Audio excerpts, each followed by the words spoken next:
There are two hidden Facebook ads metrics that are going to change the way that you run video ads forever. And I can guarantee you don't know what they are because they're custom metrics that we created and no other agency on the planet uses. But today I share my secrets with you. And at the end of this video, I'm gonna show you a campaign that we could have predicted 3 days in using these two metrics. These two metrics are called hook and hold rate, and they are going to validate if a video ad was actually worthwhile on the platform. So I'll lay it out like this. You created a great video ad and you're running it on Facebook and you spent $25,000 on it so far. Return on ad spend is a 1.4x, and you cannot figure out why. You can look to the common metrics to try to validate the ad: CPM, click-through rate, cost per click, things like that. And sometimes those are telling, but they don't get granular enough. One of the things we desperately cared about as we were creating higher end Facebook ads was how many people were actually stopping to watch the ad and how many people were actually making it through to the call to action that we put at the end of the ad. And so we created the hook and the hold rate. First, let's start with this hook rate, and it's gonna measure the percentage of people that actually stuck through the first 3 seconds of your ad. This is calculated by taking 3-second video plays divided by the number of impressions. Now, why is this important?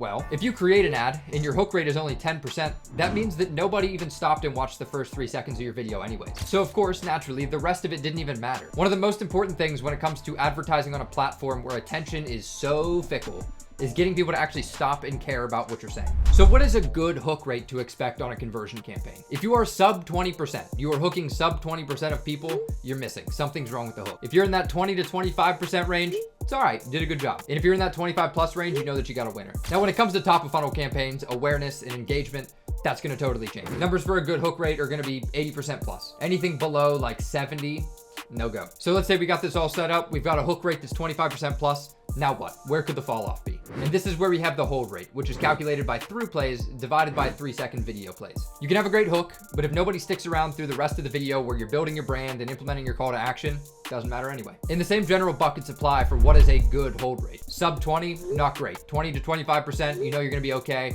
25% plus is really where you wanna be. And same thing again applies for awareness campaigns and engagement campaigns. That number is going to be much higher. So what do you do if either of those metrics are falling down? If your hook rate's bad or if your hold rate's bad? If your hook rate's bad, you know that you got to work on the hook. Again, nobody comes to these platforms to watch ads. So you have to do something very, very quick in order to get people to stop, because scrolling is way too easy. If your hook rate's good and your hold rate's bad, the question then becomes, what do you do throughout the rest of the video in order to get people to stop them from scrolling? In a world of minuscule attention spans, the brain just wants to keep going. It wants that next dopamine hit. So instead of letting them get that dopamine hit from the next video on their feed, let them get the next dopamine hit from the next thing that's happening in your video. Quick cuts, zoom in, zoom out, transition. And again, nobody is measuring these. These are something that our team created. So I highly recommend you implement these into your Facebook's ad strategy. And I'm gonna show you exactly how to make them. So I'm in one of our Facebook ads accounts right now that I wanna break down and show you a little bit about. And I'm gonna show you how to create these things first. So what you're gonna wanna do is scroll all the way over to the side here and click this plus button and go to customize columns. So once you're here, you're gonna see this button right here that says custom. You're gonna click this and you're gonna click create custom metric. So again, for the hook rate, we're gonna take 3-second video plays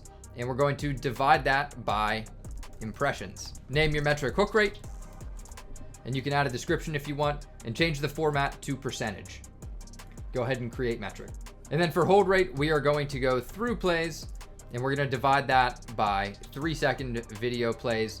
Go ahead and name it hold rate, change the percentage, change it to percentage, and then create that metric as well. And again, for those who aren't familiar with the idea of what a through play is, this is people who have watched either the whole ad or 15 seconds of it if your ad is above 15 seconds. So obviously if someone's sticking around for 15 seconds, they're sticking around for a pretty considerable amount of time. So one of the things I do with my agency at Bonfire is we make variations of the same ad all the time. So we have a concept for an ad, let's call it a spokesperson ad, and we'll create 3 different hooks for it. This is so that we can put this out there and understand what thing is getting the attention of people. So in this case, we had our original concept and then we had variant concepts. And I'm telling you, within the first 3 days, I could have told you which one was going to perform better. In the month of March, both of them did all right. One of them did a 2.85 and the other one did a 2.28. The one that did a 2.28 had a hook rate of 24.03%, which isn't bad. And for further proof of this, we actually had 2 variants in this one. We had one with we called it the Bronco hook, and then J plus B. Bronco hook had a hook rate of 24.62%, ended up doing a 2.23. J plus B had a hook rate of 14.5%, which again would be a loser in our metrics.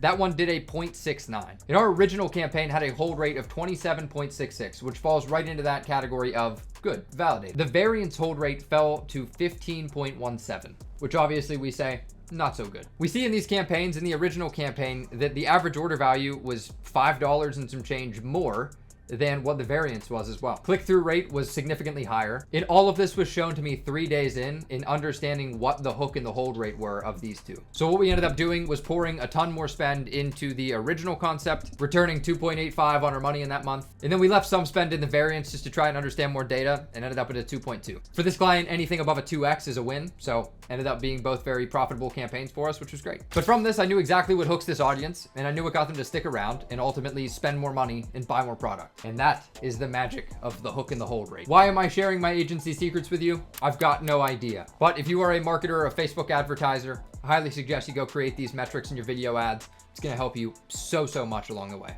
If you enjoyed, leave a like on the video and take a look at some of our work. We create high-end video ads all the time for clients across the direct-to-consumer niches, and I think they're pretty funny. Take care, stick around for more.